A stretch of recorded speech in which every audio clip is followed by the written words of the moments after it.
이제 이 말씀을 우리 한 사람 한 사람의 입술로 아버지 앞에 읽어드리도록 하겠습니다. 시작. 예수께서 대답하여 이르시되 진실로 진실로 내게 이르노니 사람이 거듭나지 아니하면 하나님의 나라를 볼 수 없느니라.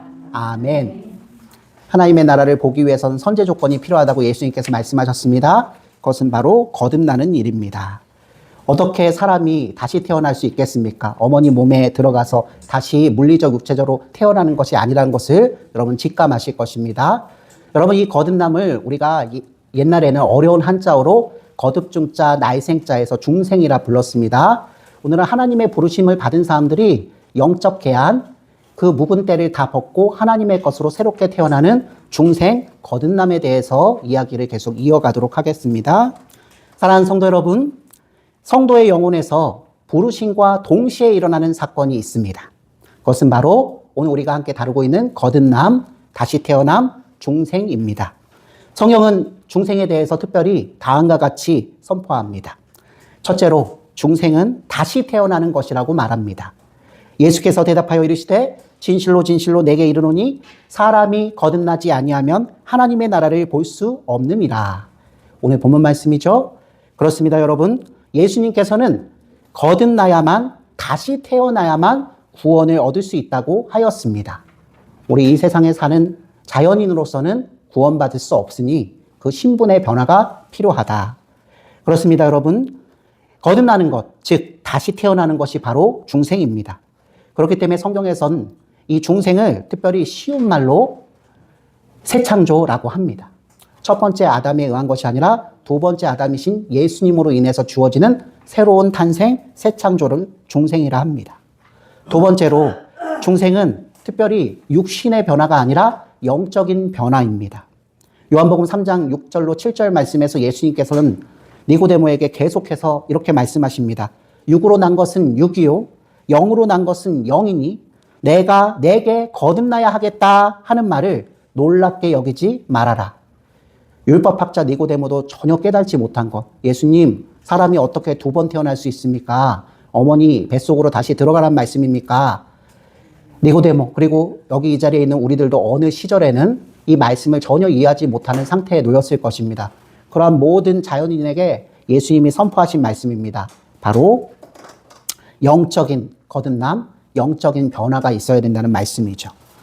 사랑하는 성도 여러분, 예수님께서는 우리 육이 아니라 특별히 영적으로 거듭나야 한다고 말씀하십니다. 왜냐하면 사람은 육적으로는 살아있을지 모르지만 영적으로는 완전히 죽어있기 때문입니다.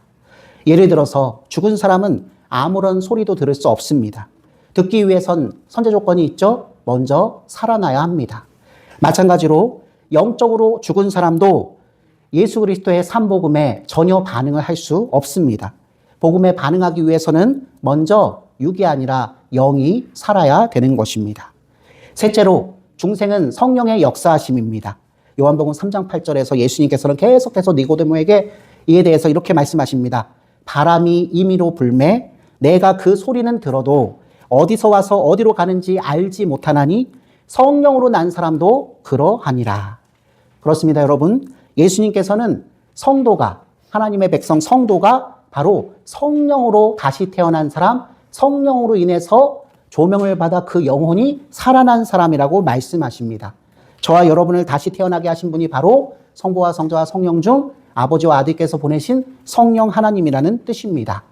성도 여러분, 우리는 성령님의 능력으로 거듭난 것입니다. 넷째로 중생한 사람은 이전에 살던 방식과 방향성과 전혀 다른 성향을 가진 사람이 됩니다. 여러분들이 기독교인의 행실을 보면서 비판하고 내가 비판받아 마땅하다라고 느낄 때에는 이것을 항상 고민하실 것입니다. 로마서 3장 10절로 12절 말씀에서 기록된 바 의인은 없나니 한 사람도 없고 깨닫는 자도 없고 하나님을 찾는 자도 없고 다 치우쳐 함께 무익하게 되고 선을 행하는 자는 더더욱 없나니 하나도 없도다라고 말씀하여 주셨습니다.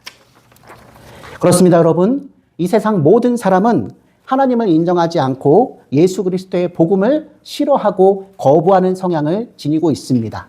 죄인의 본성이죠. 중생을 통해서 바로 이런 죄인의 본성이 변화하게 됩니다. 중생을 통해서 하나님을 경외하고 예수 그리스도의 삼복음을 영접하는 성향으로 바뀌게 되는 것입니다. 그래서 성경은 중생한 사람을 특별히 새로운 피조물이라고 부릅니다. 고린도후서 5장 17절 말씀에서 사도 바울은 본인이 이것을 깨닫고 사랑하는 성도 고린도 교회 모든 교우들에게 기쁨의 소식을 전합니다. 그런즉 누구든지 예수 그리스도 안에 있으면 새로운 피조물이라. 여러분, 우리가 어느덧 교회 안에서 찬송하고 교회 안에서 말씀을 듣고 갖은 봉사를 하고 선행을 하지만 정작 내가 예수님 안에 거하는지 아닌지는 전혀 판단하고 재지 못하고 살고 있는 것 아닌지 반성해야 합니다. 그런즉 누구든지 그리스도 안에서 새로운 피조물이라 이전 것은 지나갔으니 보라 새 것이 되었도다. 바로 이 말씀이 중생을 통해서 성향이 변한다는 말씀이죠. 이상을 정리하자면 제가 4가지를 선언했죠. 중생은 어떤 것이다? 첫 번째로 다시 태어나는 것이다. 두 번째로 영적인 변화다. 세 번째, 다시 태어난 것과 영적인 변화는 오직 사람의 힘이 아니라 성령 하나님의 역사하심, 능력으로 말미암는 것이다. 그래서 네 번째, 중생한 사람은 이전의 옛사람의 거친 그 소욕대로 사는 그 성향과 전혀 다른 삶, 하늘의 백성으로 거듭난다. 이상을 정리하자면 여러분 요거 하나만 잡고 병실로 돌아가셔도 좋겠어요. 중생은 오직 하나님께서 성령의 능력으로 저와 여러분을 영적으로 다시 태어나게 하셔서 우리의 거친 성향을 변화시켜 주시는 것입니다. 우리 마음의 죄악을 걷어가시고 아버지와 아들과 성령님께서 주시는 의와 거룩과 진리를 사모하는 그 성향을 우리에게 심어주시는 것입니다. 십자가에서 죽으신 예수님께서 다시 살아나셔서 죽기까지 순종하셔서 우리에게 선물로 주신 것은 얘들아 죄가 씻겼으니 마음대로 살아라 라고 하시는 것이 아니라고요. 너희들의 죄는 이제 씻겼으나 너희들이 이 거치 세상 가운데서 죄와 비참과 타락을 극복하며 살아야 한단다.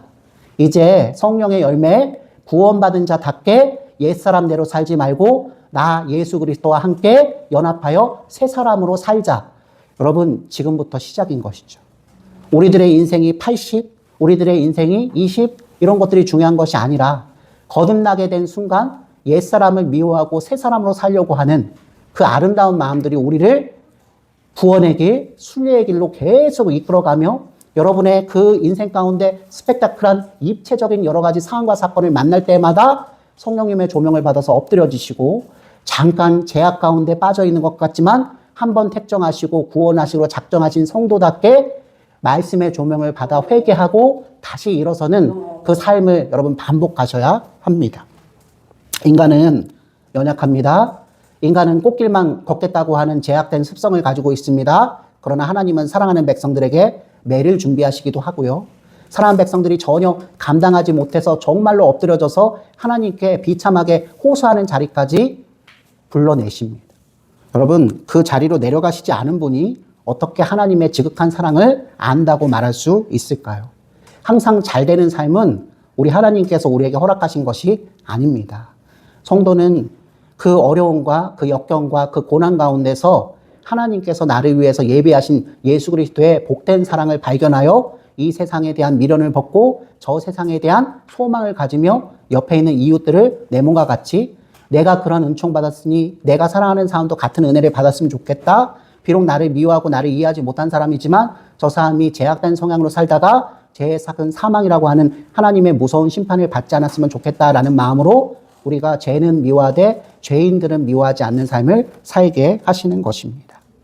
사랑하는 성도 여러분, 부르심과 이 중생은 사실상 동시에 일어나기 때문에 시간적 순서를 따지기는 어렵습니다. 하지만 의미상으로 굳이 부르심과 중생의 순서를 따지자면 먼저 하나님의 부르심이 있고 부르심 받은 사람은 반드시 옛사람을 벗고 새사람을 입는 거듭남으로 인도받습니다. 따라서 중생은 부르심의 결과라고 볼 수 있는 것입니다. 우리 사도행전에 나오는 루디아의 회심 사건은 이 사실을 잘 보여줍니다. 두아디라 시에 있는 자색 옷감 장사로서 하나님을 섬기는 루디아라 하는 한 여자가 복음의 말을 듣고 있을 때 주께서 그 마음을 열어 바울의 말을 따르게 한지라. 이런 말씀이 있어요. 성도 여러분, 이 말씀을 통해서 우리가 부르심과 중생의 관계를 좀 분석해 볼게요. 먼저 사도 바울이 루디아에게 예수 그리스도의 삼복음을 먼저 전합니다. 여러분 이것을 무엇이라 하죠? 전도 선교 즉 외적 부르심이라고 하죠. 다음으로 성령 하나님께서 루디아의 마음에 빛을 비추셔서 마음을 여시고 깨닫게 하십니다. 이것을 뭐라고 하죠? 내적인 부르심, 효력 있는 부르심이라고 합니다. 마지막으로 이 루디아가 외적인 부르심과 내적인 부르심을 받은 뒤에 반응을 해요. 루디아가 바로 바울의 말, 복음의 말을 따라 함께 예수님과 연합하는 삶, 성도로 살게 되었습니다. 이것이 바로 무엇이다? 중생입니다. 이처럼 중생은 오직 성령 하나님의 역사하심으로 인한 영적인 변화로서 부르심의 결과라고 볼 수 있는 것입니다. 사랑하는 성도 여러분, 성경은 특별히 루디아의 마음이 한순간에 변화된 것으로 말하고 있습니다. 사람이 의지를 가지고 경험을 하고 체험을 쌓아서 한참 동안 진단하고 재서 나온 결과가 아니라 성령 하나님, 아버지와 아들이 보내신 능력의 하나님으로 인해서 그 마음이 한순간에 변경되는 것이랍니다. 따라서 우리 성향의 변화인 중생은 순간적으로 발생하며 순간적으로 완성되는 하나님의 역사입니다. 우리가 개입할 수 있는 것이 아니죠. 우리가 찬송도 부를 수 있고 박수도 칠 수 있고 다른 자들을 위해서 기도할 수 있고 힘껏 예배드릴 수 있지만 그 결과로서 중생이 일어나는 것이 아닙니다. 여러분 착각하시면 안 돼요. 교회를 이런 불법적인 방법으로 세워가는 사람들이 점점 늘어나면 그 결과로서 사회 악이 발생될 수도 있습니다. 우리 대한민국 혼잡한 지금 이 시대에 우리 교회가, 우리 성도가 과연 하나님의 중생하심에 역반응해서 무슨 짓을 했는지도 한번 생각해 봤으면 좋겠습니다. 하나님의 택하심을 받은 자들은 순간적으로 중생하고 중생하는 즉시 사망에서 생명으로 옮겨집니다. 하나님의 입장에선 그렇지만 우리 입장에선 외적 부르심만 계속 받는 사람들이 있단 말씀이죠.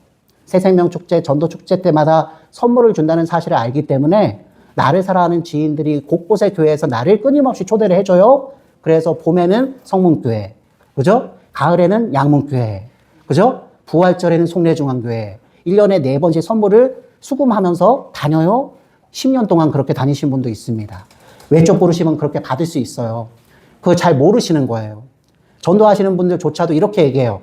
교회마다 색깔이 있고 개성이 있고 특성이 있으니까 네가 맞는 교회를 고르기 위해서라도 한번 방문하는 게 나쁘지 않잖아. 여러분 꽤 괜찮은 설득 방법이고 꽤 괜찮은 초대 방법이라고 생각하시겠지만 오늘 이 말씀을 무겁게 받는 분들은 우리가 전도와 선교로서 외적 부르심에 충실한 사역을 감당해야 되지만 내적 부르심은 성령님이 일방적으로 하신다는 걸 우리가 알게 되면 무섭고 두렵고 떨려야 합니다. 우리가 혹시 예수 그리스도의 삼복음을 가지고 거래하는 자, 예수 그리스도의 삼복음을 가치 없는 것으로 전하는 그런 나쁜 사역에 동참하고 있는 것이 아닌지 반성해야 된다는 말씀이에요. 여러분 이제 오늘 말씀을 마무리하도록 하겠습니다. 끝으로 이 하나님의 부르심에는 제가 말씀드렸죠? 크게 두 가지 종류가 있습니다. 하나는 교회의 전도와 선교로 축약되는 외적 부르심이고요. 하나는 성령 하나님의 능력 있는 효과 있는 부르심, 열매를 맺게 하시는 내적 부르심입니다. 어떤 사람들은 외적인 부르심만 받지만 또 어떤 사람들은 외적 부르심과 내적 부르심을 동시에 받기도 합니다. 그렇다면 여러분, 이런 차이가 일어나는 이유는 무엇 때문일까요? 그것은 바로 오직 주권자이자 택정해 놓으신 하나님의 주권, 하나님의 예정하심 때문입니다. 하나님은 창세전부터 그리스도 예수와 함께 우리 모든 죄와 부패와 타락 가운데서 죽어 마땅한 자 가운데 우리 입장에서는 원인도 이유도 잘 모르지만 하나님 입장에서 특별히 소수의 무리를 택해 놓으시고 당신의 일방적으로 강권적인 은혜와 사랑으로 죄악 가운데서 구원하시며 복된 삶을 살게끔 정해 놓으시고 부르시기로 작정하셨습니다. 여러분 우리가 구원의 서정 첫머리에서 들었던 하나님의 예정이 이 부르심까지도 효력을 미치고 있다는 사실 때문에 우리는 놀랍니다. 하나님께서 구원으로 예정하신 자들은 외적 부르심과 내적 부르심을 동시에 받습니다. 하지만 그렇지 않은 자들은 오직 외적 부르심만 받습니다. 그리고 그들은 그 외적 부르심 가운데 지성과 합리성과 자신의 경험을 근거로 해서 반응할 것입니다. 예수 그리스도의 삼복음의 초대를 받았을지라도 성령님께서 그를 하나님의 예정하심에 따라 조명하시고 비추시고 성향을 바꿔주신 일이 없다면 그가 알곡과 가라지 중 가라지 같은 모습으로 교회의 사역에 동참하는 자, 즉 종교인 신자로서 살지는 모르지만 성도가 될 수는 없다는 말씀입니다. 그 결과로 구원받기로 예정된 사람은 하나님의 복음에 반드시 반응하지만 그렇지 않은 자들은 복음에 반응하지 않습니다. 어떤 사람들은 너무나 극적이라서 건강을 다 잃고 바로 다음날 돌아가시기 직전에 이러한 부르심을 받는 자들도 있습니다. 그러나 어떤 분들은 평생 신앙생활 했지만 외적 부르심에 지나지 않기 때문에 종교로 탑을 쌓는 생활, 우리 기독교는 분명히 불교와 다른 종교하고 다른데 위에서부터 아래로 거듭나게 하시는 것인데 아래에서 위로 하나님을 치성을 들여서 감화감동하게 해서 나의 공적과 업적 종교심 때문에 구원받는다고 믿는 그런 방식으로 가면 전혀 우리가 구원받을 수 없지 않겠습니까? 사도행전 13장 48절 말씀에서 사도 바울은 이 말씀, 오직 하나님의 예정을 받은 자만이 외적 부르심과 내적 부르심에 의해 구원을 받는다는 말씀을 이렇게 선언합니다. 제가 여러분께 드리는 말씀이 아니에요. 설교는 설교자의 생각이나 경험이나 체험을 전하는 것이 아니니까요. 사도행전 13장 48절 말씀에 놀라운 말씀이 있습니다. 우리 모두 유대인도 아니고 우리 모두 처음부터 날 때부터 기독교인이 아니었죠. 물론 우리 아버지 어머니가 언약 백성이었기 때문에 유아 세례를 받고 입교한 자들이 있지만 그들 또한 이방인에 불과했음을 꼭 기억하십시오.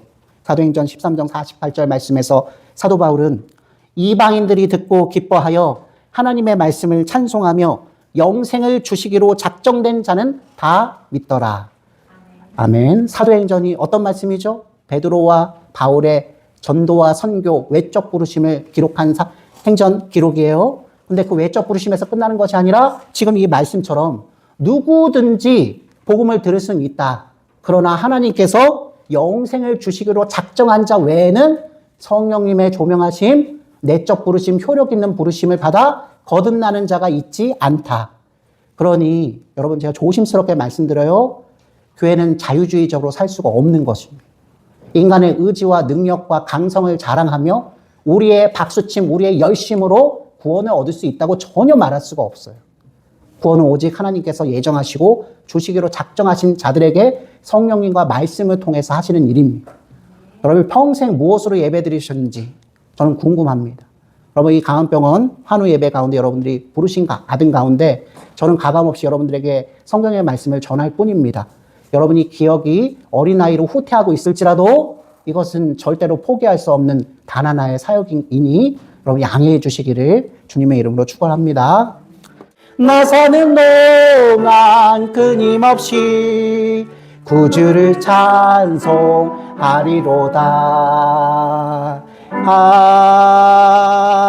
아멘. 한 주 동안 하나님의 부르심과 중생을 사모하며 예수 그리스도 안에서 변함없는 연합, 그 기쁨을 만끽하는 여러분들이 되기를 주님의 이름으로 축원합니다. 축도하겠습니다.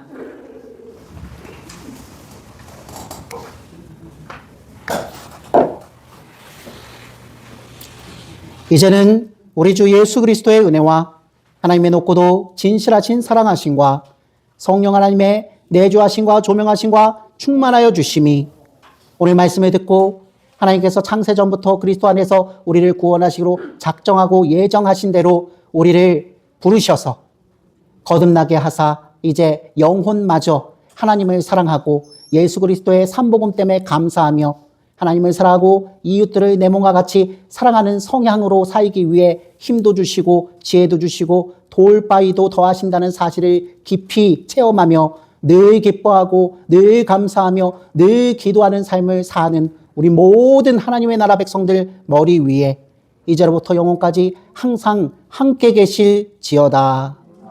아멘.